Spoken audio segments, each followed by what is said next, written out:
Great. Okay, now? No, I'm kidding. Oh, my God. Why do we do this? Every other year with this. Yes. It's an oldie but a goodie.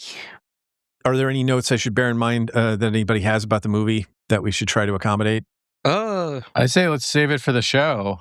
I got a thing about Sufganiyot. Oh, boy. They really hit that one a lot. I hope it goes long. Yeah. Well, it's also, this will be something for the real heads, because I believe now that I've heard the original, the one that we recorded in like 2017, we kicked the shit out of Sufganiyot in that one too. We did. Mm-hmm. It's good to go back. 2:17 a.m. going back for more Sufganiyot. I've still got some things that I want to get off my chest about that. As soon as I heard her say it, and I want to argue about whether she pronounced it correctly, She didn't. I made a note like, do I want to allow them to speak about this again? When I heard them say it, I was like, Jeb is not going to allow me to speak about this again. I didn't even write it down. I noted it every time, and I was like, all right, obviously cross that off. You got to be the bigger person sometimes. There was plenty of other things to hit here, you know? Yeah. This is also the movie that Jeb and I watched most recently, which is not out yet, is called A Royal Queen's Christmas. And it is basically the same thing with the Jewish family in this, but Italians, but they're just making up Italian stuff. Oh boy. They're like, do you want some like ziti piccata over there? Because your grandma's got some in the slow cooker or whatever. And it's just like, what are you talking about? And in this case, it does feel like, oh, all right, they just know like 5 things. Here's the thing. I think it's reasonable to assume that the Hallmark people only know one Jew and no Catholics. That actually kind of fits. I mean, we'll talk about it. I'm ready to go. Yeah. Are you sure? There's no more? We'll do it later. We'll do it live. Do it live. Fuck it. Fuck it, we'll do it live. Let me try to say it real nice. Fuck it. We'll do it live. You know what time of year it is? It's Christmas time. I gotta tell you something real about Christmas. Fuck you if you don't like Christmas. Fuck you if you don't like Christmas. Yeah, that's right, it's not even about Jesus, it's about the holiday. You gotta respect the holiday. Broadcasting from the beautiful Uncanny Valley, it's Christmas Town with Dave and Jeb and Friends, your source for highlights and analysis of the films of the Hallmark Network, movies made for the gentlest of people. I am Jeb Lund, a big-time record executive doing first-time contracts on Christmas Eve, and joining me is someone who will never sing in public again, David Roth. Happy Hanukkah and Merry Christmas, David. Happy Hanukkah to you, Jeb. How's it going? Anything, how's your Festival of Lights? I'm glad that you asked that, David, because it's time for the happiest Vibecheck of all. That's the band. That's the name of the guy's band from the movie that we're going to talk about. And we're getting the band back together because every Jewish person who has ever appeared on this podcast is here now. Yeah, well, Andy is not. Andy is not. And Jonathan Katz is not. Yep. And Sam Adler-Bell. That said, as my dad once said at a funeral that we were at, it's quite a spread. Here's what we can definitely say. You all know more Jews than Hallmark does. Yes. The number of Jews on this podcast exceeds the number of Jews that have been involved in producing Hallmark's Hanukkah content. I think it's pretty well said. Should we do you want to do the names? Everybody knows who these people are. Right? Hi, I'm Bitzalel. Oh, you can go first. We'll do it alphabetically. Yeah, would it be better if I called it out like in Aliyah at a bar mitzvah? Please.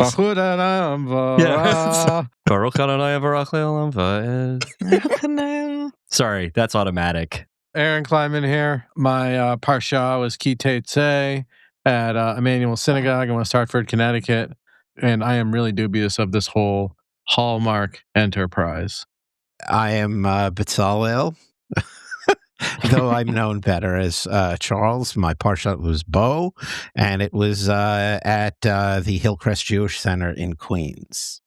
I'm Mara or Mora Rivka. We've got Temple Ohev Shalom in Harrisburg. I am a Jew. You should definitely put me on a list for that. I think that's really important. This is this is probably the nicest way to be like, let's go around the room and identify ourselves as Jews. No one other than Jeb is allowed to ask us to do this. That, or if you're trying to fly on El Al, they'll grill you on it. We're still going to So check true. Jeb's records back to his great-grandparents. There's no Jew there. Yeah, I There's know. none. But let's extend to Jeb the J know. Pass just for this episode. Just for this episode, it's an honor. I enjoy the J Pass comes but once Yeah. a year Yeah. What am I, Aiden Ross? for a very Like- special goy. I would guess that Jeb does probably eat Chinese food on Christmas, though. So that is as close as you're going to get. Yeah. He does complain a lot. He does. And neurotic, man. unbelievable. I mean, he's Spiritually basically lawnsman. yeah. Jeb, or as I call him, Shmooey. So this year, Hallmark has, I think, put out nearly, maybe this year is going to account for up to 10. David, how do you feel about that number? It's not a lot. They haven't put in a lot of reps Of Hanukkah movies? of Hanukkah movies. Yeah, I think you have to consider what they were starting from. That like the first one of these that we talked about, which was probably 5 years ago, and that was you and me, Jeb. No, I don't think we did not have a minion for the first podcast that we discussed on Jewish Matters. I'm assuming most of the people that listen to this podcast have listened to it before, and so they know that the first time a Jewish person appeared and was identified as Jewish on Hallmark movies, he was basically an alien. He was like, didn't know what anything was. He lived in New York City. He wound up back in a rustic Gentile setting. Bucks County. No, I think that was he didn't understand a hammer, right? I didn't understand Hammer. Oh, were you also No, on that was a team Yeah. that we recorded that one at Charles Stand Up and New Bobby York. were both there. Oh, that's right. We did. That was when we did live. Yeah. And then literally Charles and I got like fried rice afterwards. Yes. And a month later, in a little city called Wuhan, a clunky little virus decided to change world history. It was so, yes, that would explain why I didn't remember when it was. It's a miracle that it was more or less 5 years ago, but given what has happened in my brain since then. Anyway, so I think that they're making more Hanukkah movies now. They are, as we've discussed in previous episodes, making better Hanukkah movies. I think in general, the quality has improved very much. This is a bit of a throwback in the sense that it is not very good. But also it's like, I think this is what happens when you start making more than one Hanukkah movie per year. Like if you really put your back in it, you can make round and round. But if you're treating the Hanukkah movies with the same lack of care that you treat the Christmas movies that are the, bread and butter of the network, then you're going to get something a lot like Oi to the World 2025, which we just watched.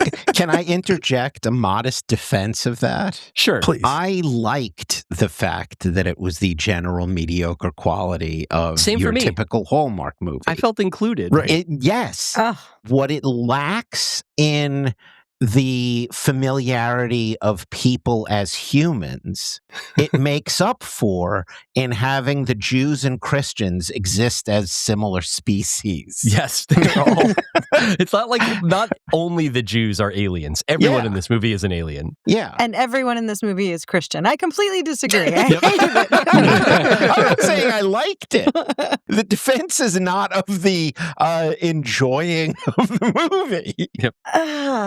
Yeah, even that, though. There's a different aesthetic wavelength that I appreciate. I would prefer more respect of 4,000 years of history from Moses to Sandy Koufax. I think of another Jewish ball player we could put in there. I don't think Kevin There is not Pillar a should be second one. mentioned in this ball. Yeah, come on. Is the Hallmark audience ready to hear about Ryan Braun? No, that's not the vibe we're trying to cultivate here. It's a Oh, different sort of thing. Shanda Fridagoyim. Yeah, God. Ugh. It's true that they said that there was no way that you could make a Jewish guy who seemed like a steroid-abusing club promoter and then have him win the National League MVP. And look at us now. Harrison Bader, you can bring him home to your mother. That's nice. Why can't we go back to the days of the moist buttocks and robust Zionism of Kevin Euclid? I don't know that I like the word moist buttocks, but anyway. Kevin Euclid was a wet man, just a moist fellow, a hirsute I'm really moist glad fellow. that you clarified because I definitely was not sure if you were saying that like Jews in general have moist buttocks. And I was like, did I miss an entire stereotype Yeah, no. that existed in the No, world? it was the entire Only in 2004 Red Sox were generally moist. It does kind of feel like some of these kind of like crypto dynasties in baseball have a lot of wet guys on them. Like the 2004 Red Sox were a lot of wet guys. Yeah. The recent like Phillies run has been dominated by wet guys. Yeah. The Astros were pretty wet. You know, like so once in a while you're getting 90 wins a year based off wet guys. Yeah, Astros had a ton of wet guys on them as well. That's definitely true. But that was probably, like Astroglide or something. Yeah, that's part of it. It's a product placement thing. The whole team had to. Wait, what do they use the bats for? Maybe I'm not updated on the sport. Whatever it is, I support Astroglide. Yeah. Oh, I just put that together. What's the temperature check here in the room on Oi to the World 2025? Well, Mara hated it. Mara, why did you hate it? I really hated stinks. it. Okay. It's so bad. Mm-hmm. Why did I hate it? I mean, I think at the end they should have had like a little screen that came up, like filmed in Toronto, Canada. No animals were harmed and no Jews were consulted in the making of this movie. That's what I felt like it needed to have. It felt like a bunch of stereotypes that they like read somewhere in like a really old joke book. And then they're like, that's what they are. They consulted Wikipedia for most of or Grokpedia for the Judaism Yeah. content. Yeah, I was going to say they consulted Stormfront. Yep. That is the general reference guide for Jews. Does Stormfront have its own AI yet? Because that seems right. Yeah. That's Grok, yeah. Yeah. That's Grok. My tepid defense of this movie is that the two leads were like legible people and they did have some chemistry. Yeah. And I looked up the IMDb's and she was one of the diarrhea twins in Harold and Kumar Go to White Castle. Sadly, yes. So if you're looking for a better movie to watch after this, you could do worse than Harold and Kumar Be a Go to nice White tonal Castle. shift too, I would say. Do you think that this movie would be better if Brook D'Orsay's character had diarrhea? I mean, pretty much I think any it would creative explain choice some would have things. improved this movie, I feel like. Well, they did use oil that had gone bad. Yeah. Yeah, that's right.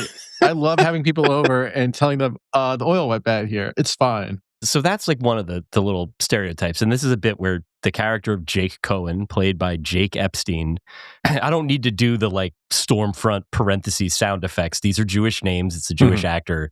But that bit where he's like underlining his, like, here's what my parents are going to do. My parents also will like serve food and then give you instantly the kind of like half bitchy Top Chef readout on being like, is it a salmon mousse? I don't taste it. I don't think it's a mousse.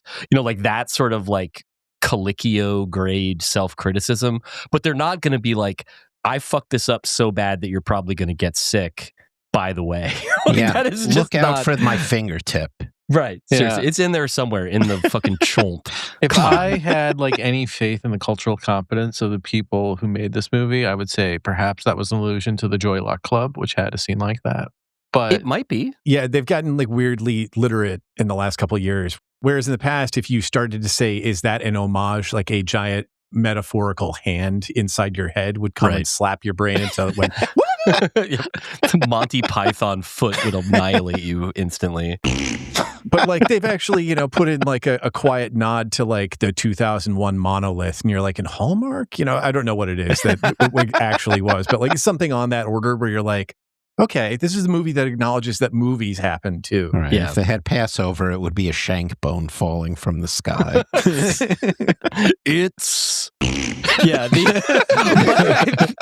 bit that this is like also a new Hallmark thing, that there's a few moments in this of writing and filmmaking where it's like a coded message from the fairly qualified professionals who are making the film being like, I'm in here, I'm alive.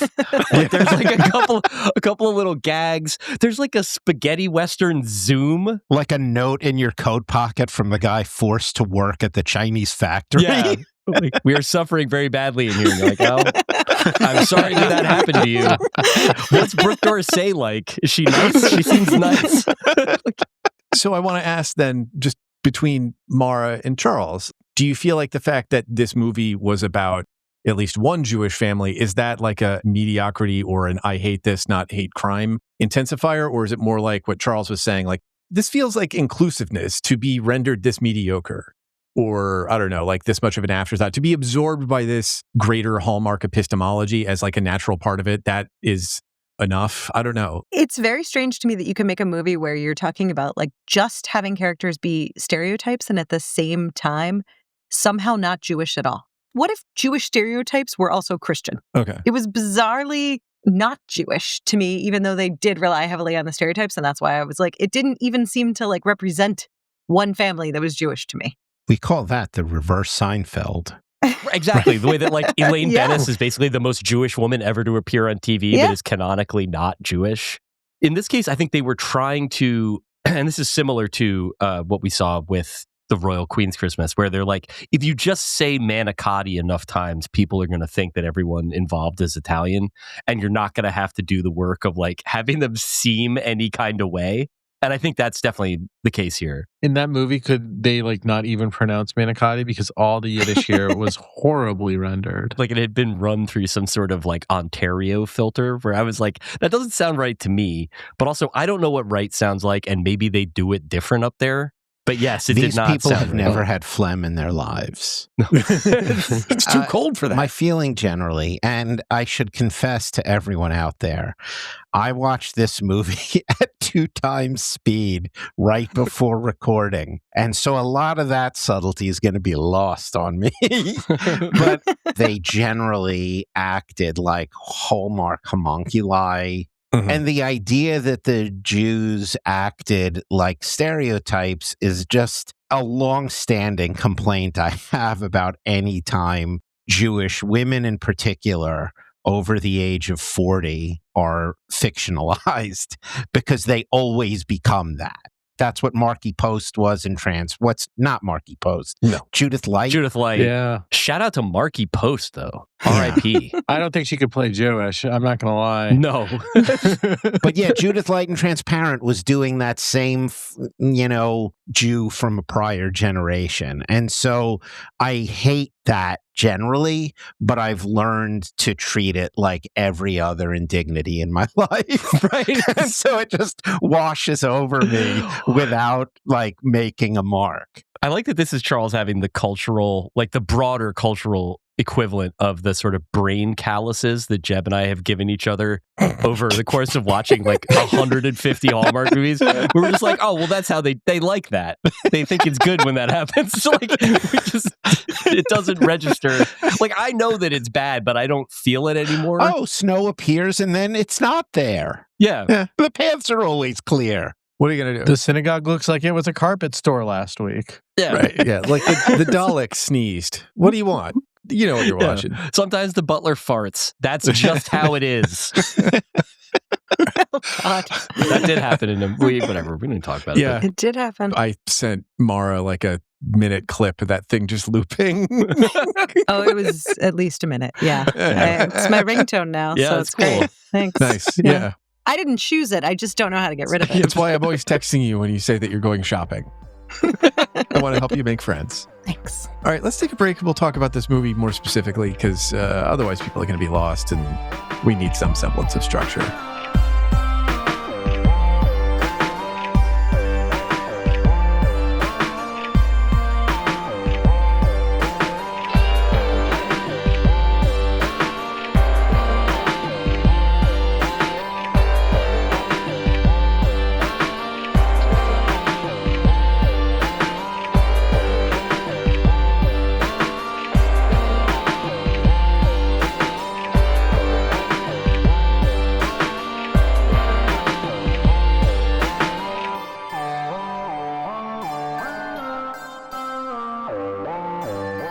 So, as we said in the previous segment, we watched 2025's Oi to the World. And how fresh is this movie, folks? This movie is so fresh that there are only like 6 names on IMDb.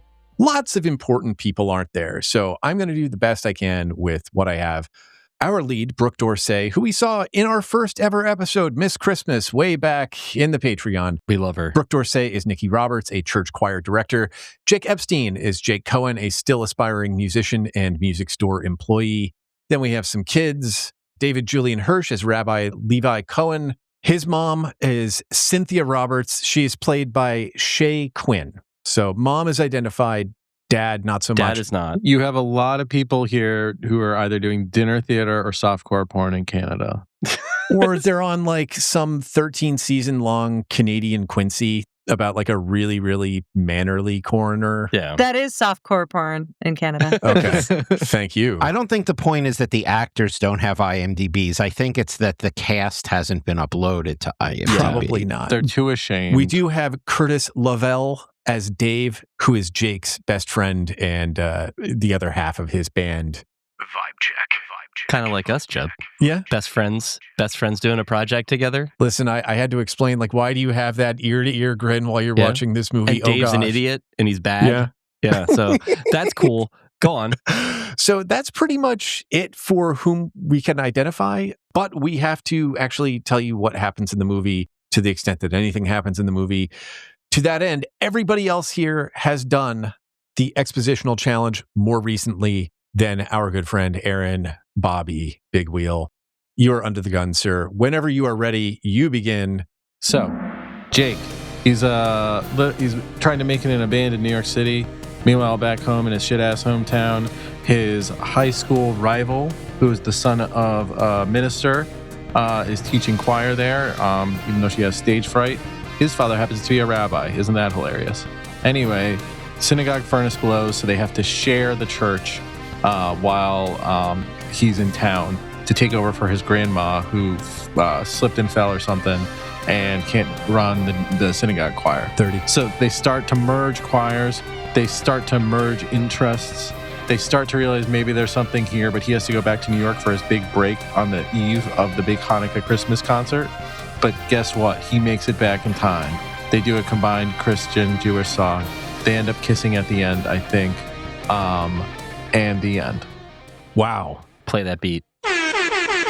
Oh, there it is. Yeah, all right. That sounded all right. That's 52 seconds. That may be one of the fastest we've ever had. That was tremendous. Thank you so much. Unhurried, too. Like, acted like he's been there before. Yeah. This is, I'm Usain Bolt staring over my shoulder at that 1 minute, just being like, there's very little plot here. I can do this. Saquon throwing up the peace sign as you like absolutely blitz through the secondary. That was excellent. What did he miss? There was there was, maybe 20, 30 seconds of actual other story that might have been missed. The only really, I think, salient thing missing is from the high school scene where she choked at the talent show and therefore had a lifelong phobia about singing that had to be overcome. I mentioned she had stage fright. Too much fiction relies on trauma to explain characters and their motivations. I hate it. And so I left it out on purpose, and it's why I'm not going to see Hamnet. It's as true of Oi to the World as it is of The Batman. We can't talk about Hamnet during the Hanukkah movie. It's strafe. But yeah, other than that, I don't really think he did leave that much out. There's the origin story of why Nikki won't sing. But then the rest of it is like, this was a point that my wife made, who did watch it with me over the course of 2 nights, that like, even by Hallmark standards, there's not, and I guess I give points for this, there's not any like, they have a fight and then they have to get back together. There's no tension of any kind. It's just basically watching two attractive people do holiday-themed tasks together, and then at the end they kiss while everybody cheers. And that is like definitely a type of Hallmark movie. We just had been watching a slightly higher class or more movie-esque version of it. And so like getting dropped back into this was kind of like like a nurse attaching an IV drip of eggnog to my arm and me being like, I don't feel right. And she's like, don't worry. And like that is, my levels were all off. And so it took me a minute. I mean, the way they kind of do the fight arc, but they do the fight arc where you've appeared in media res in the middle of a 20-year fight after the 9th grade traumatic assholing of each other. And then they see each other 20 years later and just fall right back into being jerks. And the movie eventually evolves to the part where they just decide that that's their mutual charm. Right. Yeah. They go from being like outright assholes to doing the exact same thing, but being giddy about it.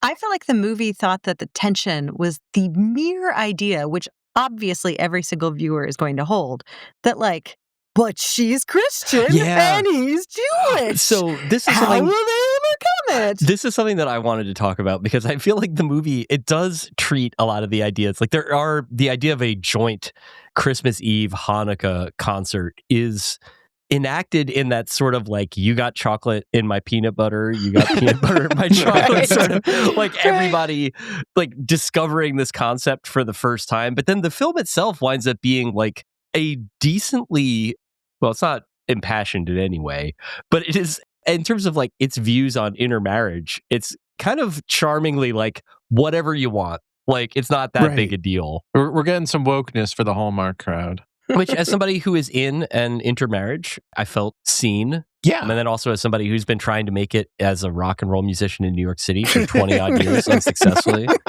Nobody comes to my shows. Certainly nobody on this fucking podcast ever comes to my shows. I wonder if anyone else could make that point.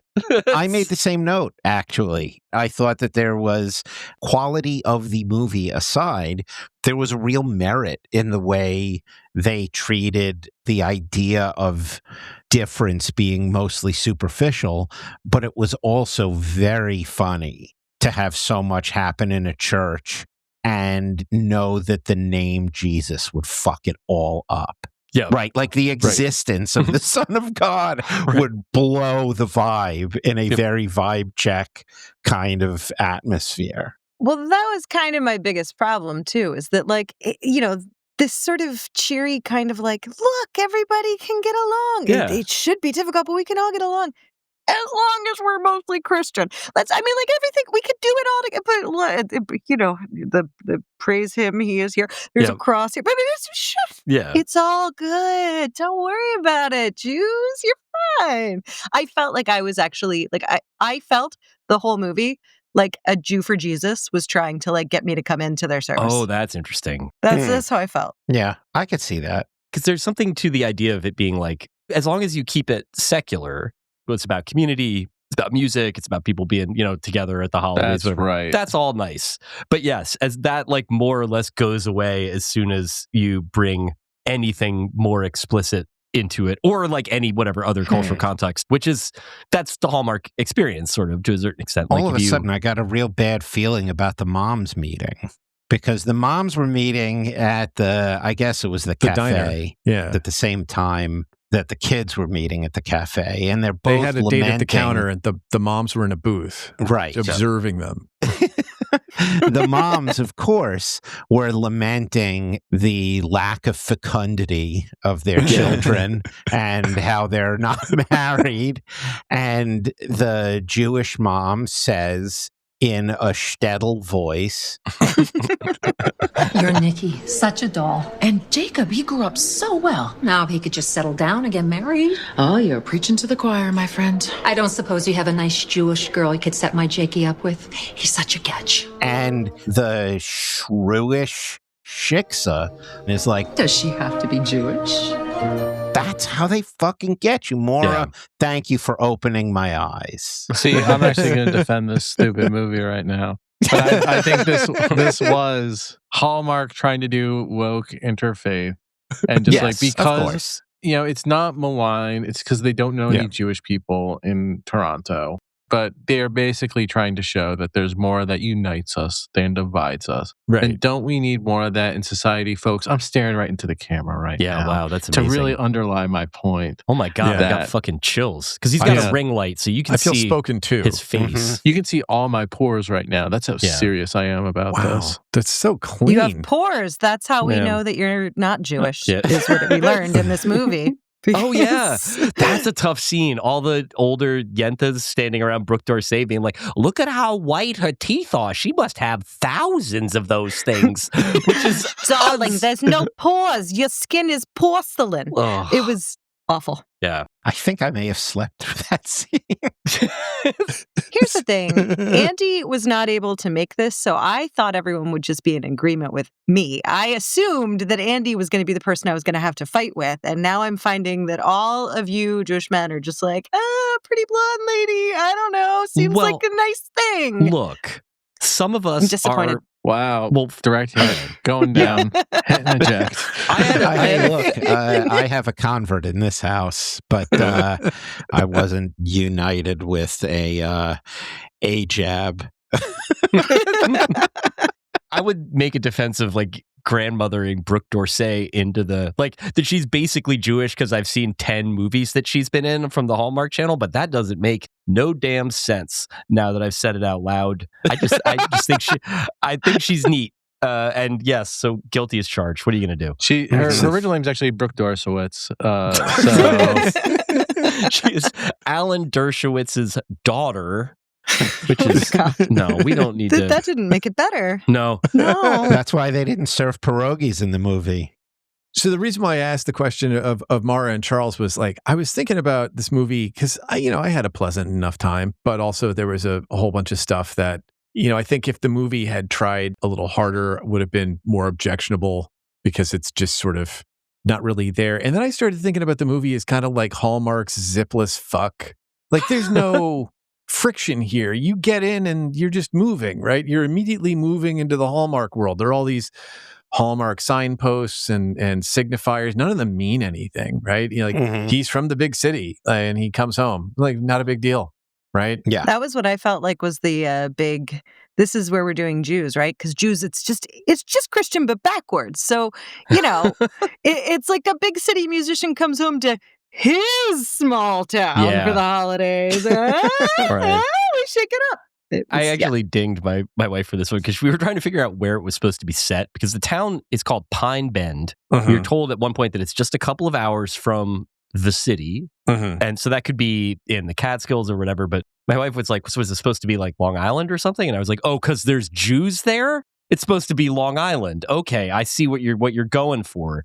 But there's mountains in the background when you see this. So this is basically, I think we're supposed to understand that this is like the Catskills or the Hudson Valley. It could be Connecticut. This could be my hometown. Yeah. Though if in my hometown, if the Main Street bar were a piano bar where they invited customers up to sing, I would firebomb that place. Yeah, what would they be singing? Give me a sense, just to let me know which version of Connecticut you're in. Well, like the Hartford area. Okay. There are large hills, if not necessarily mountains nearby. Yeah. There are not enough like angry people for it to be Long Island, I feel like. That's true. You know, not enough like vinyl siding on the houses. It's a little more kind of New Englandy.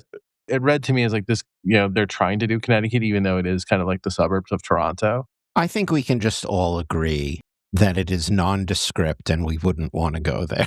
No. I mean, I did write down that like there was a point where he's talking about his music career and says, I wouldn't call it big time. And she says, you're in a band. That's something. So to me, that means it's a very small town. It's like the smallest town you've ever been to. A guy who can play the drums. It's a town that has enough Jews for a minion, though. That's the thing. Barely. Yeah. Both of those places are fucking dying. They combine the choirs and it's 8 people. What's the next generation to do, especially with the rampant intermarriage? I don't even think that the people in the synagogue or whatever that was meant to be are actually Jews. I just think that was Episcopal overflow. I think that was like, our 3 rows at the other place is full. Just go across. It's about the same thing. Don't worry about it. Get me the swarthiest Lutheran you can find.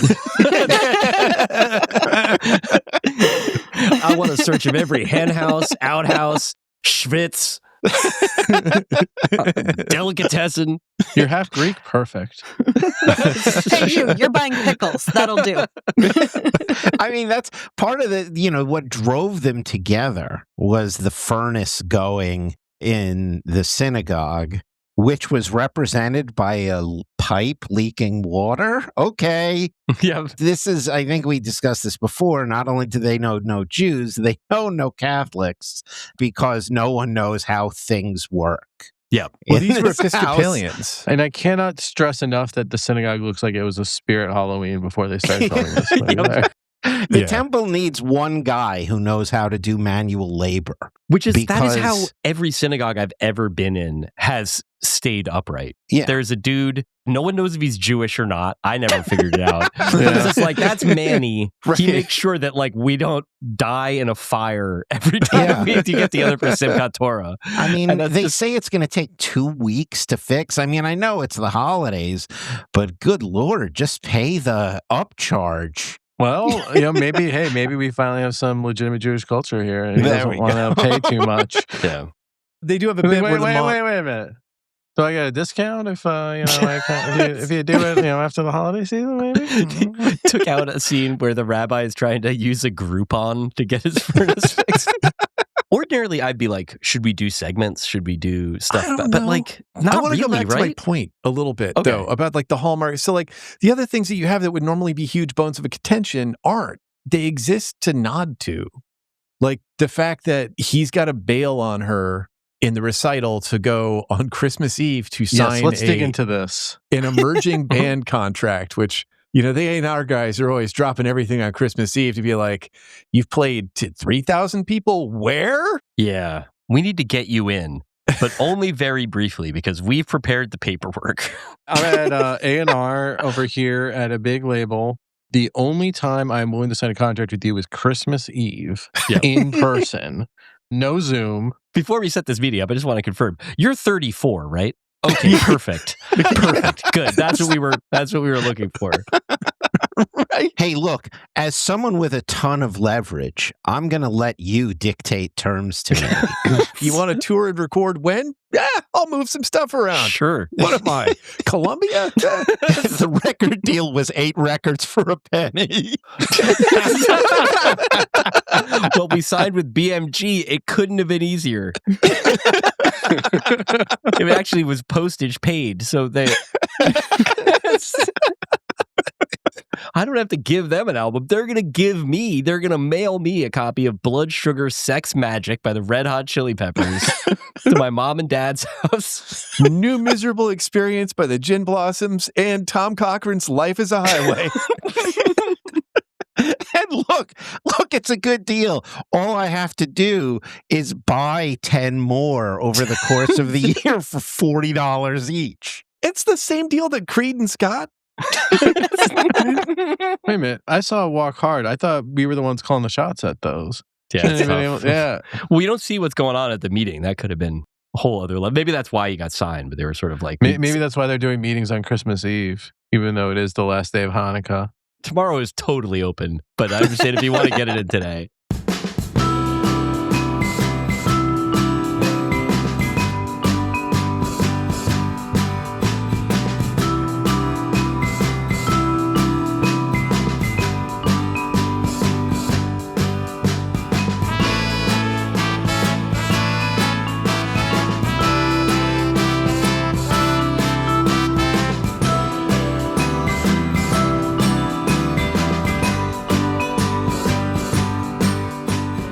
So then you also had Brook D'Orsay's character as like the classic Hallmark ingenue. She was put in a cryo tube on graduation day, and she was thawed out the day before this movie started. No, she was one of the diarrhea girls and Harold Kumar. That was when she was in college. Yeah. At Princeton, I believe, right? Yeah, she had diarrhea at Princeton. We've all been there. Yeah. Many such cases. Dining clubs, the culinary school, you win some, you lose some. Yep. Swing and a miss sometimes. She went there with Sunyi Previn. But this is definitely, Jeb is right that this is like that type of Hallmark character. 15 years later, 20 years later, just like I never evolved past that one. I hit a flat note and I saw my friend's mom wince. And since then, I've been unable to leave the nest, even though I've grown into like an adult. Staying working in the field that caused you this incredible trauma is a strange choice, but it's a Hallmark movie. You don't expect it to be perfectly realistic. Mhm. But like she also, you know, she and he both do like 1-2 days worth of getting back in that old routine. And then they're like, well, we should just grow up. Yeah. And it's not a deal. And then, you know, again, like, and then he leaves at the end and it's not a deal. And all these things that are normally like the part that gives the Hallmark plot a beat are now just so regular that it was just like being in a tub of warm fluid. Yes. Like a lazy river. If like they really heated the lazy river, you sat down in it, you had like 8 hours of sunscreen on and you just fell asleep and then your kids found you. Like you just drifted into them in the afternoon and then you went home. That's it. It's a very frictionless viewing experience. Yes. Yeah. Which is But also like a nice pleasant. enough type of Hallmark experience to have. Like, but it is definitely, you're aware, like it's not even going to be that it's boring or whatever. You're just kind of like watching the colors. Yeah. You know? I mean, Yeah. look, at the risk of bringing the FBI to my door, she was gorgeous when they split in high school. And he comes back 20 years later and she's a total fucking knockout. And he can't stop being an asshole for a second, which I think really sort of brings all of the heterosexual men in the Jewish Hallmark universe are a little gay thing right to a head, because he is just so antagonistic when he meets her from the beginning. It's like super competitive and he's being a huge dick. And I just am like, I don't know, just say hi. Yeah. I feel like we watch such different movies. I've never felt more like, oh, I'm a girl and I'm talking to boys. Like, it is so weird right now. What are you talking about? She's terrible from the get, and he's fine. Oh, no, she's a jerk too. No, but she's like unbearable. She's the most irritating character I have had to encounter in Hallmark. Oh, yeah, but that shouldn't matter to him. Because she's hot. Okay. Right. Well, Also, she wasn't hot to me. I'm sorry. I couldn't get over it. I will also say that is like, of the types of Hallmark leading lady, this is the worst kind. It's the most like the idea of being like super uptight and can't adapt to any situation, won't adapt to any situation. Basically like acting like a weird little kid. That is a turnoff. I will say that she's like a good enough performer that she's able to kind of get some of it over. When I've seen like Danica McKellar or some of the sort of C-tier Hallmark people do it, you're just sort of like, put this person in a home or something. Like, this is just like, they shouldn't be out there like just walking around causing incidents at their workplace. Who is it who has the everyone is 12 theory? Was that Patrick Cosmos? It's Patrick Cosmos, and the it's legend. taken off. Right. Yeah. It's like the everyone is 12 theory, but like when you're like, I miss when my kid was 12. You know, he was kind of cute, right? Like it's that. It's like the benign everyone is 12 theory. Yeah. The Arrested Development aspect of it. I mean, it's like, I guess you need to try to manufacture some sort of tension in there.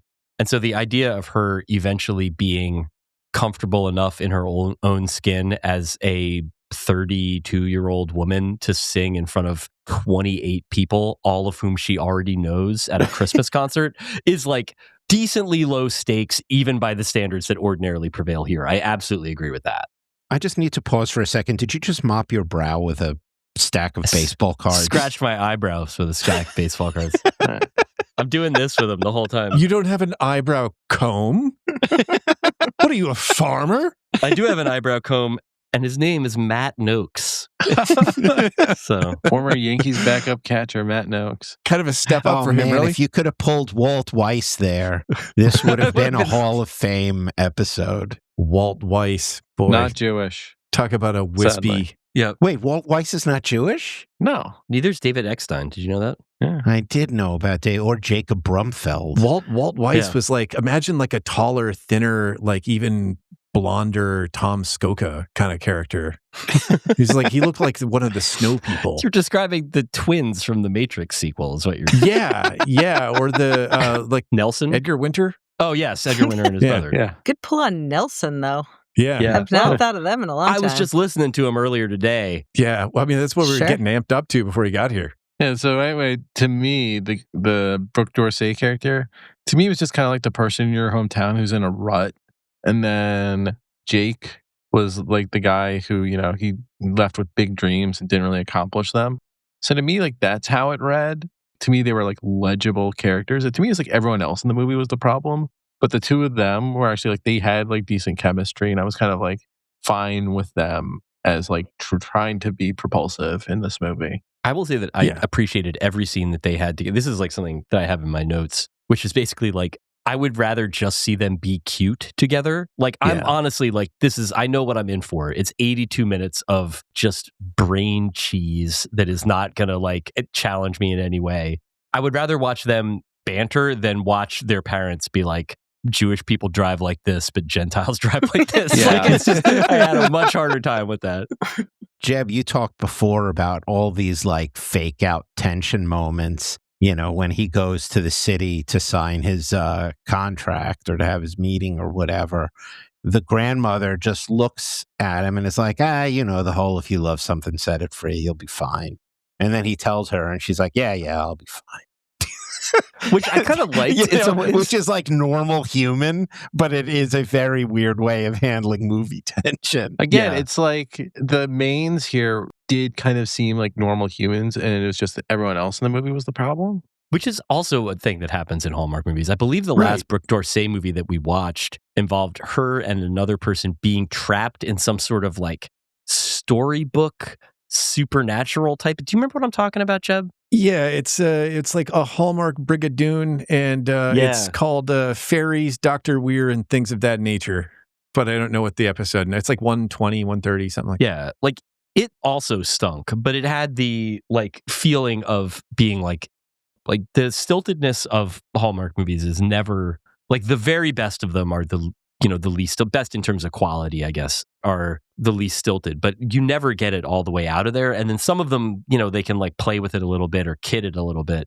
In this case, it's like it almost feels like they are because the main characters are fairly natural in their interactions, and everybody else is acting like a cutout silhouette of a Jewish man, that has words coming out of it.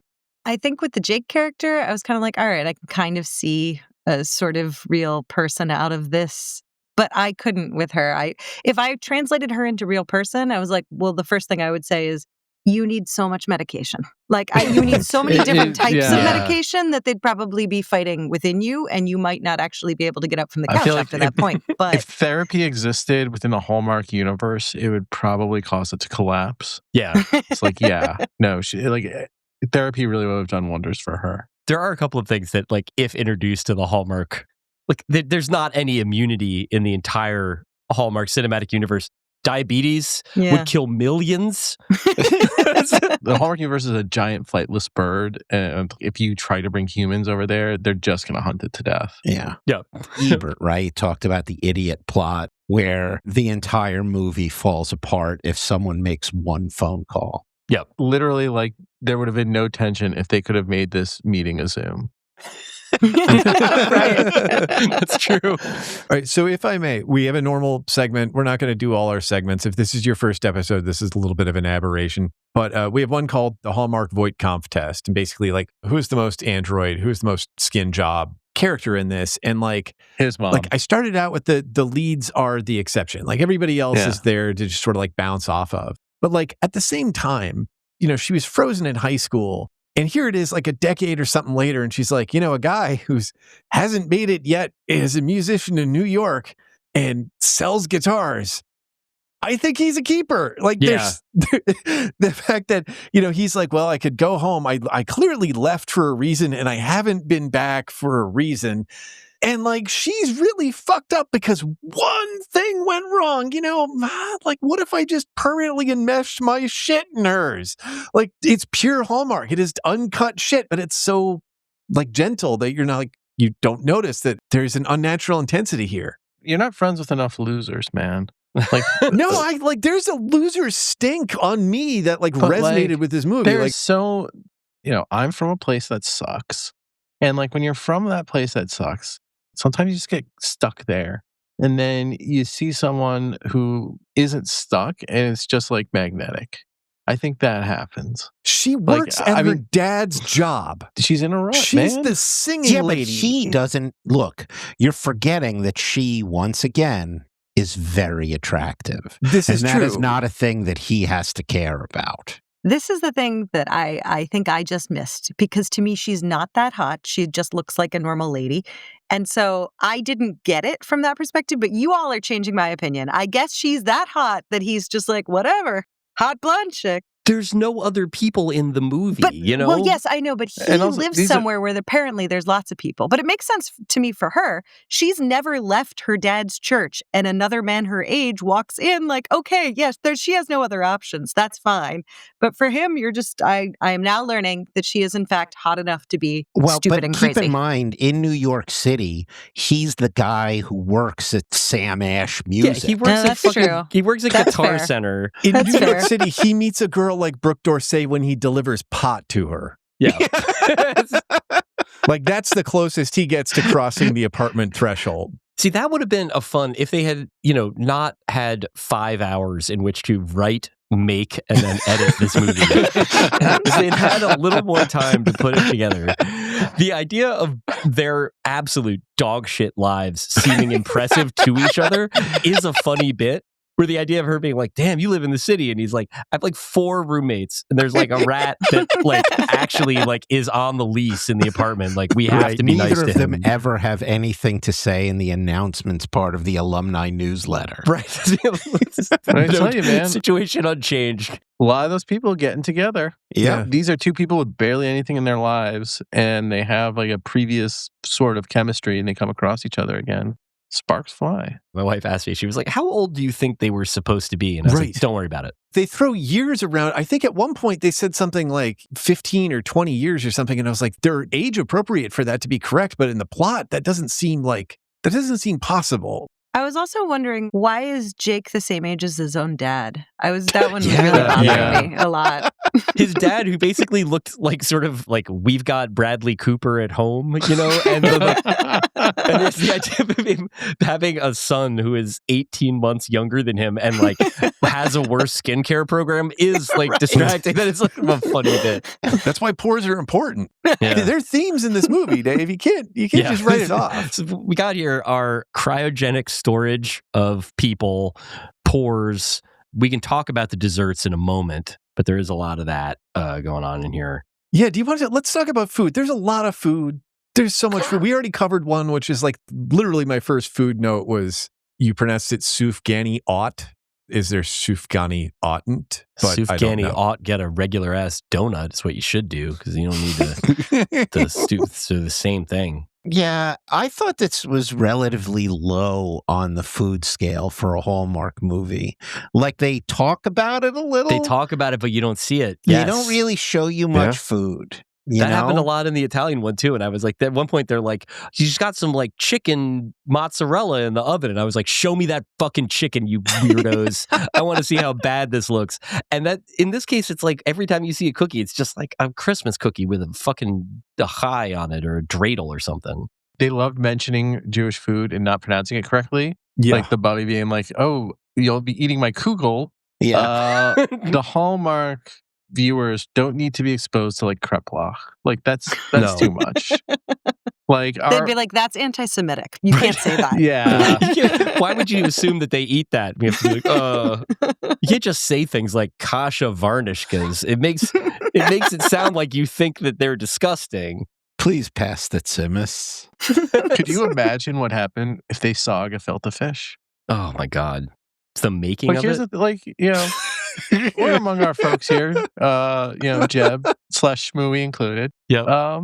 Jewish food, by and large, pretty terrible. So, like, I'm fine leaving a lot of it out. Mm-hmm. Okay. Yes. Here's my food thing because I was quite frustrated with this bit.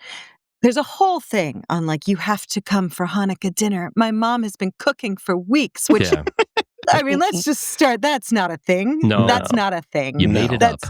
What you mean is Christmas dinner. Your Christmas dinner, your mom has been cooking. Yes, that's a thing. This is one of the many, like, okay, I know it doesn't translate. But all right. But you've already said you've got this very, very Jewish stereotype mother who's been cooking for weeks.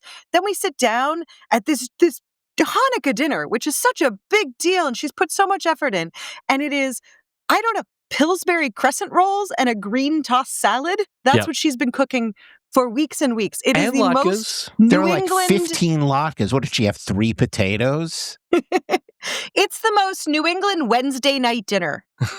When we make latkes, that thing looks like Scrooge McDuck's fucking vault full of latkes. The last one of these that we published, not the last one we recorded, had MAURA talking about coming from hosting. And I did tonight. How many pounds did you cook this year? Because in that one, I think it was like in the 20s. Well, I cooked 25 pounds of potatoes. That's fucking depraved. I respect it so much, but that's... I know. So you're making latkes for everybody. All right. Well, ice is in Harrisburg.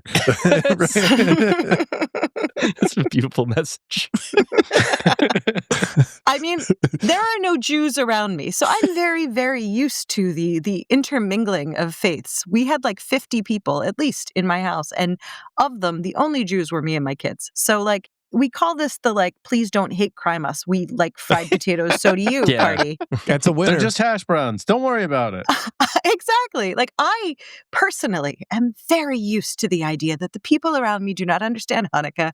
I'm going to try and make it as palatable and friendly as I possibly can, which is probably why I hate this movie. Because I can do it here in my home in a way that is not like offensive to the entirety of Jewish heritage. Why can't you do it in a movie? But they can't. Also, I can't quite put my finger on why I think this, but the house that they're in read as incredibly goyish. I can tell you why. Why? Please tell me why, because I'm like, this is not a Jewish house. Because they had stars all over the walls that were not Jewish stars, that were like, they look like the little light of Bethlehem that you see in a Jesus-like movie that's shining over the barn. And like, that's what the stars on the wall looked like. No Jew would have that in your house. Yeah. It's also basically like the interior design is clone stamp of the last like 10 years of suburban. So like the same formation cabinetry, the same countertops. It's just very kind of McMansion kind of chic. I know it was filmed in Canada, but it all looked very New England. Yeah, we tend to go to the inner ring post-war builds, so that's probably why. It's not surprising that a Hallmark movie would do a bad job with something like that, or in general. But I think that in this case, it is also striking, and I think this is true, that there is one thing that I would give Transparent some credit for is that it does look like the interiors, especially of like Mappa's house, as I remember it, which is this like incredible LA dream home sort of thing, like looks like the sort of homes of like 70-something Jewish people that I've been in my life. Like it's like a lot of books, a lot of records, a lot of dark stuff, some Judaica, but not like stars bolted on like a fucking like Donald Trump's Oval Office where you're just kind of like, well, put another one up.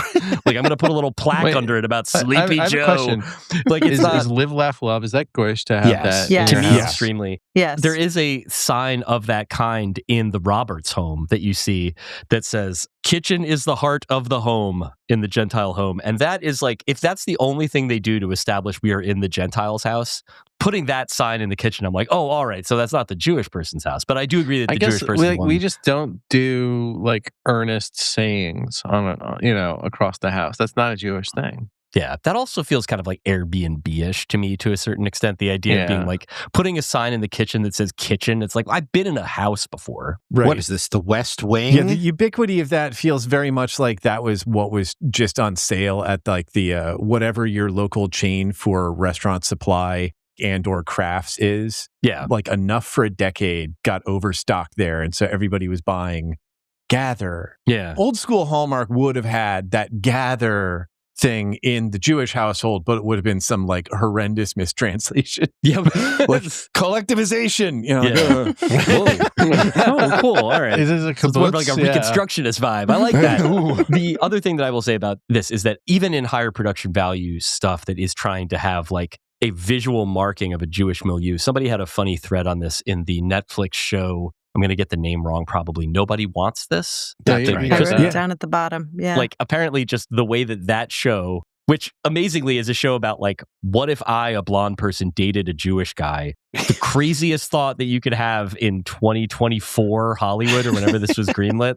The Jewish home just has menorahs all over the fucking place. Everywhere you look, like it's like a little Easter egg. And in this case, there are a lot of menorahs, like in like when Jake wakes up and he's like in his New York apartment, and he's like, "Oh God, what did I do last night? What did I fucking spike into my arm?" And then there's just like a cheesy plastic menorah sitting on his night table. It is really great. The contrast between the two, right? Because it's next to him on the table, and like it's huge. It looks like it's from Pier 1. Yeah. At the same time, in the background, he literally has a poster that just says Rock Festival. Yeah, I wrote that down. That was, I believe that was held in Costcoville. like Rob Lowe wearing the NFL hat. Right? Yeah, but it's definitely the Rob Lowe NFL hat of like the idea of like looking at the Coachella post. This is what it's going to look like to me in 10 years. Is this going to be like music act, DJ set, rapper? And you're just like, all right. And then in like 3-point font, it says Vibecheck. Vibecheck. They made it. We played the Coconut Water Experience stage. They get 2 free songs if they help to put it up first. Slip devils mit love ze chala fa la la la la la la la la. 'Tis the season to be jolly fa la la la la la la la la. Dan vi now a gay apero fa la la la la la la la.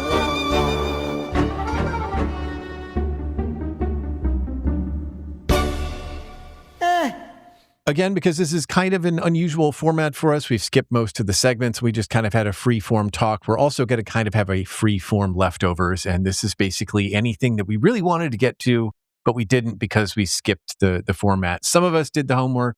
Some of us might want to resurrect it. Somebody who's not me, please take it away. I have a question. Mara, go ahead. You have a question? I have a question. So the end, the big whole thing.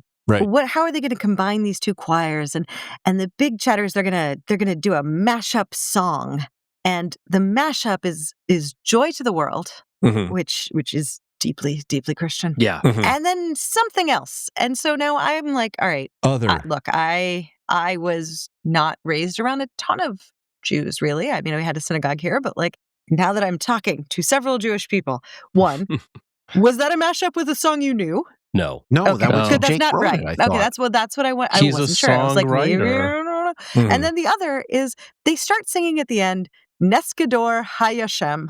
Now, I assume they're going with Hashem at the end, but like, does that mean anything to you guys? Neskador is a fine coffee product. Yeah, I missed that they got it wrong. Neskador Hayashem. I wrote it down phonetically because I was like, it's not even Hashem, it's Hayashem. And I did not know what the hell they were trying to say. You know, I think we should ask AI live. Does anybody want to do that? One thing that always works is asking AI questions about things having to do with Judaism. We're going to get an answer that we like. You're on the air, Grok. You got an Islanders question? We're going to limit you to 13 points. Yeah. I had nothing. I had no idea what they were saying. Okay, this makes me Straight feel up. better. I was like, maybe I missed like a whole year. I don't know. Well, that's what's on the dreidel. Oh, Neskadol Hayasham. Yeah. Well, you got to break it into 4 words. Yeah, there you go. Yeah. There Was it I the only is. one to do 12 years of Hebrew school? Come on. No, You're no. not even. I heard it What does it exactly mean? like Is this Maura like- did as 2 words. This isn't like the Tool song that's like the egg recipe. For the Goyim out there, it's like someone's doing a Christmas song, and then like at the end they are like yelling, I don't know, like "In God We Trust" or something. Like Baba it just Booey. doesn't make sense as a lyric. And mispronouncing it at that. Yeah. I was able to figure out what they meant, but it was just very bizarre that they were doing that. Yeah, I was just kind of letting it wash over me at that point. Like, it is funny that they were like making some sounds in Hebrew, and I was kind of like, that's strange. And like other ones just did not register as that being something that I was I sort of was like, I didn't know Shehechianu had a second verse. Right, yeah. Damn, they really flipped it. This must be the remix. But it wasn't really a bizarre... The song that they come up with, I guess we can talk about that a little bit, has some kind of... I don't know how much overlap there is between like later period Taylor Swift and the music that gets played at mega churches, but it had some kind of like worship leader, you know, like that should be played in like a church that's the size of a like Colonial Athletic Association basketball arena that everybody goes to. Like it's like surrounded by parking. And it was strange in that way. Like, I don't know. Again, this is a movie that does not have the time to flesh a lot of this stuff out. You never get a sense of what Vibecheck sounds like. They're the hot news sound, Dave. The hot news sound, well, you got it. Look, Sure. we're lucky that we were the first label to get them. Obviously, being able to get it done in time for me to get home for the last night of Hanukkah was a huge plus for me. That's why it's a thrill to be here on Ultimate Records. There was like one moment where she looks up the band and she looks up their YouTube clip, and you get like 5 seconds of it, and it sounded like what was playing was Love don't pay my bills, I need what I want. Yep. And I was like, are they really doing that? No. Like, really? You can't. Like, oh, come on, guys. Yep. They're touring the Hillels. Yep. The webpage looked like MySpace, which, you know, God bless him. It wasn't the format, but it was just sort of like, wow, okay, so we're coding from that era. And like that live show there were 8 people in the frame. There were 8 people in that room. Yep. It was adorable. It was pretty much like watching him play the talent show at 15. I don't know how old he is. And yet he wrote a decently hooky hybrid Hanukkah Christmas, like hooky in a way where I was sort of like, this is offensive to both religious traditions. Right. Like, we don't need to, like, you shouldn't have like a fucking stomp, clap, hey ho, energy to it. Like, this is like, that guy died on a cross. And then also these other guys had a lot of, like, a really bad time of it in Egypt. It's a whole thing. A lot of suffering. Yeah. The Lumineers suffered too, Dave. Come on. For their art. That's right. The wages of fame. Also, what was the thing he was singing about? Fame? Ambrosia. The ambrosia. I didn't want to be like the woke champion and be like, wow, it's a Christian hymn and then other. But like the fact that it's just sort of set up as like, here's a song everybody knows, and here's something this fuckhead put together. Yeah. While he's busy like mooning over this blonde lady, and it's pretty much He's like not going to do Adam Sandler. Right. What if we could combine Joy to the World with some presets from the Casio Yeah, and see what we come up with? right. Like if this was an MTV video from like the late 90s, this would be an animated duck doing like a rap breakdown, but like it turns out it's E pluribus unum, I love you, except it's the Yiddish version. Like, MC Sky Cat, by the way, canonically Jewish.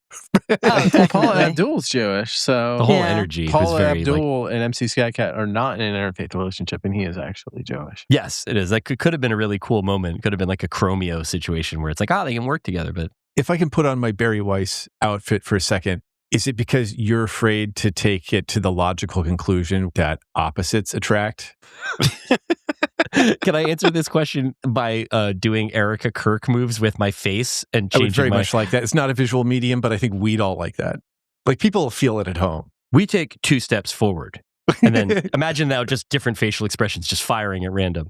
But I know that our Lord will take 2 steps back. I didn't know your tongue was forked like that. That's Yeah, wild. that's something Yeah. I got that done. That's why I did so well in beauty pageants as a younger We person. understand that it's called Crown Media because it is sovereign and he is sovereign. This is so true. What a nice turn for this podcast to take in its last moments. Well, it's, we were talking about a Jewish holiday. Let's just steamroll it with this shit, right? Yeah. I only have one. It's more of a comment than a question. I love it when Yeah, he does please. this. Aaron talked before about like maybe there was an allusion to the Joy Luck Club. And I thought that there was a chance when Oscar quit the church choir at the beginning because it sucked and was boring. I thought Oscar was going to show up at the end like, I don't remember if you remember the Mark Harmon vehicle, Summer School. I do. Sure. But at the beginning of summer school, there's one kid in the class who takes a bathroom pass, and then you don't see him again until he gets an A on the final. Yes. And I thought that Oscar was going to come for the final concert when they were finally having fun. Like Oscar was just going to stroll in and just fucking nail it. Yeah. Like, That wow, we would've can been great. beatbox? Oh my God. Yeah. I was waiting for him to come back because he was very small. And like I figured he was like Yeah. Chekhov's miniature person where he has to go off in the third act. He had like a Master Blaster thing going with one of the tall guys in that choir. Yeah. Maybe had to use some wider camera angles to get both of them in. George Miller's darkest vision. Oh, because I was thinking about Grandma, the former choir teacher, Master Blastering him in there with like the that the summer school. I think should tell you, yes, I had HBO. Yep. That's Brad. Every now and then, Jeb's like, it's like in the 4th season of Dream On. Do you remember the The one where he's talking to Michael McKean and he's having that threesome, and there's the girl and that like, and I just start going into more and more detail on her lingerie. Yeah, it gets Getting cut. some R-list notes from Subscribers can hear all about Furman's head. I really want to go back to something I hit on, how I hated so much that the main bar in the town was called Main Street Bar, and it was a piano bar. One of the worst curses that can fall upon a small town. It's like the one place you hang out being a piano bar. All of the locations in the downtown were very confusing, even by Hallmark standards. The piano bar being the only bar, the bowling alley being in what was very clearly like a school. It just had like a sign, but there was like a fence. Like every bowling alley looks more or less the same. It is like when the AI wave breaks, that's what the data centers are going to be. It's a building that is shaped like that, like a big, low, rectangular thing. You don't have to walk down several steps to enter a bowling alley. That is simply not how it is done. While we're doing this, by the way, at the piano bar, when he finally forces her to sing, I have forgotten what song he chooses for her. Joy to the world. Yes. What I have not forgotten is me going, oh, fucking come on. Yeah. Who the fuck? Everyone is out for the night having fun, and all of a sudden you're like doing a rousing joy of the world. Play Come All Ye Faithful. Play it. Hey guys, so glad you can come here to the Main Street Bar. We're going to play the national anthem. The idea that they only play things that are like out of copyright. So the idea of being like, we got one more song. This one's called Happy Birthday. Also, the pianist is like, I don't know that one. What about Camptown Races? You got that one? I could play Joy to the World. How about Hot Cross Bun? Unfortunately, the pianist only knew dreidel, dreidel, dreidel. Yeah, and they, right. They could have asked.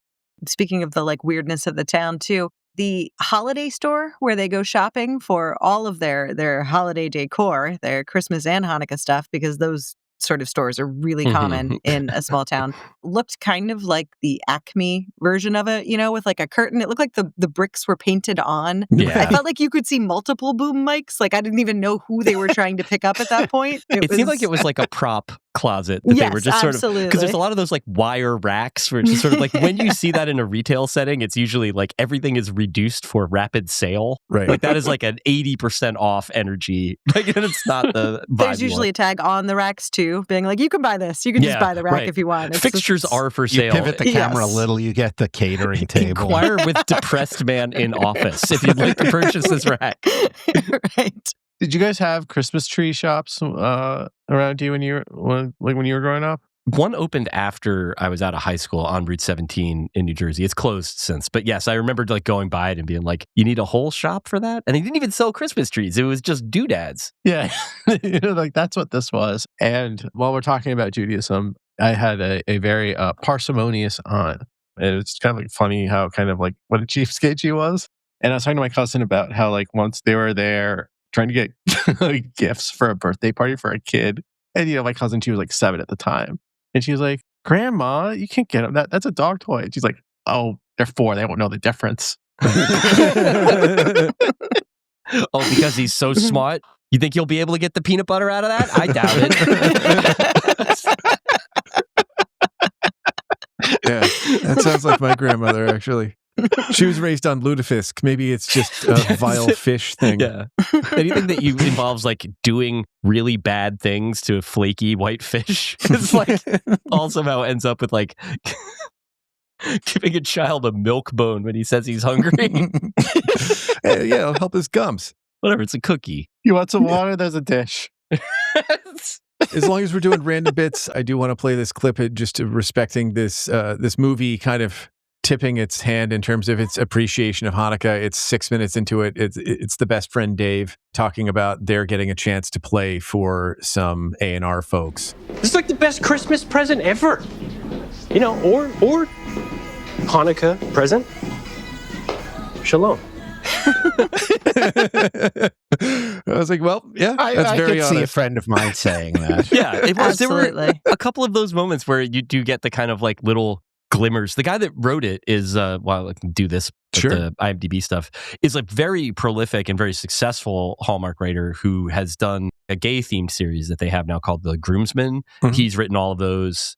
And he wrote You Had Me at Aloha, Jeb, which we watched with Tara Ariano and Linda Holmes Yes. of NPR. Of NPR. That wasn't a good movie, but he's like one of those guys that is just like turning and burning. He's and written is like 300 scripts in the last year. And buddy, we can tell. That is what these guys are like, But yes, there were moments in there where you're kind of aware that the person that's writing this knows what they're doing, but also that they are like simultaneous. Like they're writing this with their left hand, and then on a different laptop, they're writing a different movie with their right hand, like at the same time. Credit where it's due. I think we can do the ratings on it and stuff. This is like dead center 2.5 for me, just in the sense that it is like there's a couple of lines. There's like I found the leads charming enough. That's all I'm really like looking for from it. But it is there's not a whole lot more there. Like I was looking at my notes, and usually I'll like underline a thing that I thought was funny and wanted to bring up. And here it's just like a few moments where someone says something weird about cookies, or like I'll let me whip you up some Sufganiyot or whatever. That like barely rates in terms of being either clownishly bad or endearingly good. It is like it's a warm bath. Yeah, pretty smooth average. in terms of the quality of it, it was like, I don't know if Seth Meyers came up with the term. He may have just come up with clapter, but I don't know if a clam is his too. But this was just like a festival of clams. Like there were a bunch of lines which were kind of cute, but they were like formula jokes where you're like built off of their cadence and the fact that it's repartee. I think it's the same thing. Like it's 2.5. And if this were the only thing I could watch on a plane, I would watch the flight tracker. Yeah. Maura, you seem to like it. What would you get? We've got to invent new math for Maura's rating here. There is one moment where the blonde lady gets like that you all seem to like so much. That you all really that you're all so hot for. I'm sorry. So there's a moment where she says like, "Is that right, Cohen?" And I'm like, why did she make that sound like a slur? Like that's what I took away with that. Is 1 the lowest I'm allowed to go? Sure. Or is there below that? Because that's where I'd put it. And let me tell you, I want to be very clear. I watched it twice. Well, really? That's a skill issue. Is it because it didn't That stick? is 4 times the amount of time Because I I spent on hated it so much that I was like, well, it can't be that bad. And I was like, oh, it's worse than I thought. Yeah. No, I hated it. Yeah. 1, 0, whatever. I don't want people to get the impression that I like this movie just because I was defending the shiksa from Maura being mean. But it is a really bad movie, and you shouldn't watch it. You can be a good ally and still admit that it's a bad movie. Yeah, I mean, I'm glad that the people who are into this are getting what I think is like pretty woke. Good on that, but if you're not into this universe, then this thing is useless. Read a book instead. 1. You bring up an interesting point. Like a lot of movies they've done in the last couple of years have been about serious social issues that they appear to be telling stories, not so much to tell a new story, but to model humane and decent behavior. Yeah, they're almost like training videos. We watched one, Like how we to talked about with Holly Anderson was basically like, here's how you act around someone who is blind. How do you deal with a colleague or like a loved one who has terminal cancer? Here's how we're going to deal with that. How do you deal with dad is starting to falter? We need to put him in the home. Yeah, it's like I don't need to go back to first grade and learn like VCB words and stuff like that. But I'm glad that it's there for first graders. And so I'm glad that this movie is there for the people who need it, but I don't need to engage with it. Okay, here's my problem is that I went to IMDb because I wanted to look up the ages of some of the people. And there are problematic age gap. Yeah. Nice. I wasn't looking for that. There is a problematic age gap, between the dad and the son. I mean, like, that's I think our record is like 6 years from mom to daughter. So it wasn't that bad. I think that if he knocked someone up, I think he's like 13 years older or something like that. Well, that's when Anyway. you become a man, Yeah. That's right. It was very Jewish. Yep. No, but I looked at there were like a couple audience reviews up already, and like 2 or 3 of them were like, okay, look, I love Hallmark, I love the whole deal, but like this is really this is so offensive to Judaism, and like it was like 2 or 3 Jews just being like, I see what you're trying to do here, but like, offensive, and then one person being like, it's sort of like the people who didn't like this just don't like other religions, and I was like, that's kind of the problem that I'm having right now is that the Christians are going, see. The Jews never stop complaining they're terrible people. How am I supposed to work with this? Let me act like the furnace repairman here and be like, well, there's your problem. You're reading internet comments, Maura. Yeah, I'm sorry. Do you guys not? What do you do on the internet all day? Oh, blonde women. I got it. Go on. Hey, I make friends with everyone who replies to me on Blue Sky. That's what I do. Jeb, what's your rating on this one? Are you 2 under? Trying to take a step away from my relationship with my lovely wife, Brook D'Orsay, and look at the plot objectively. I started saying it earlier, like even the kind of like, well, you feel like a mediocre person and you're going home and at a stage in the middle of life and, oh, there's another mediocre person you remember. Boy, that's easy and sort of charming. Like it pushed enough buttons with me at the same time that it also is like ridiculous for all the reasons we've said. And like, I'm sort of cleaving to this idea that it is like in a weird way, the Platonic Hallmark plot. It is, what if you took the outer layer of the jellyfish away? If you just sort of let it spread like this. Oops, all goo. I like how Jeb is like, they sanded off the edges of Hallmark. Yes. Yeah, I like it. It's like exfoliating the senator in X-Men, right? Like, what is the point? It's just wait a It's second. a water balloon. So it manages to hit like almost all the Hallmark stations of the cross, and yet it somehow makes them irrelevant at the same time that it's still just like knocking them out. They're usually the plot, and here they're incidental to it. Featureless. It's a marvel. 2.5. Yeah. They're basically there to be like observed as you are like taken it's like a child's roller coaster. Like you're just kind of like looking out the window and you're like, oh, they're going to the gazebo now. And that is what we're dealing with here. What if the petting zoo was just pillows? Yep. Just oh. Oh, it's soft. It's eating out of my hand. All the pellets are free and they're marshmallows. Beautiful. What a beautiful. Should we leave on a beautiful note? Yeah, that I think we was should. really lovely. Does anyone want to mention where they're from, what they're doing, or if they are contributing to or part of any sort of cause that we should We pay all just attention said that to? we're or- Jews. We probably shouldn't give any more details. I feel like that's enough for right now. I'll go back and bleep the names. It's been great to have all of you here. And as always, Thank you. Appreciate it. You can find us in the show notes and watching terrible football games. Bye, everybody. bye-bye. Happy holidays. Merry Christmas. Happy Hanukkah. Merry Christmas. Whoa. Can someone burp again so we can go out on a good note here? This episode of The Swarthiest Lutheran was executive produced by Mac Mashburn, Big Joe D, and all our friends down at the Jasper Group LLC, and by you, the Patreon donor, in conjunction with Vigorous Marvin. Vigorous Marvin, 100% interfaith, 95% Christian. Special thanks today to Drew Fairweather, a.k.a. Crudbump, for our theme music, and to Chris Collingwood of Look Park and Fountains of Wayne for all the rest, except where specified in the show notes. Like, subscribe, rate, and review us. It helps people to find the show, and follow us on Blue Sky at itschristmastown.bsky.social. For over 100 hours of bonus material, including Fever Dream, our public health breakdown, and a day's worth of Hallmark podcasts, plunk down 10 cents per day at patreon.com/thisweekinatrocity. But wait, there's more. For that same low price, you can also listen to Jeb and Mara's Awful Party, where Mara and I dive deep into Hallmark's time-traveling pond show. I'm sorry to tell you, we've been using the pond. Thanks for listening. Merry Christmas, and talk to you soon. It's not Hallmark Hall of Fame. It's not Hall of Fame. It's not that high quality. There's a Hall of Very Good. If there's a Hallmark Hall of Very Good, sure. Fucking thing sucks!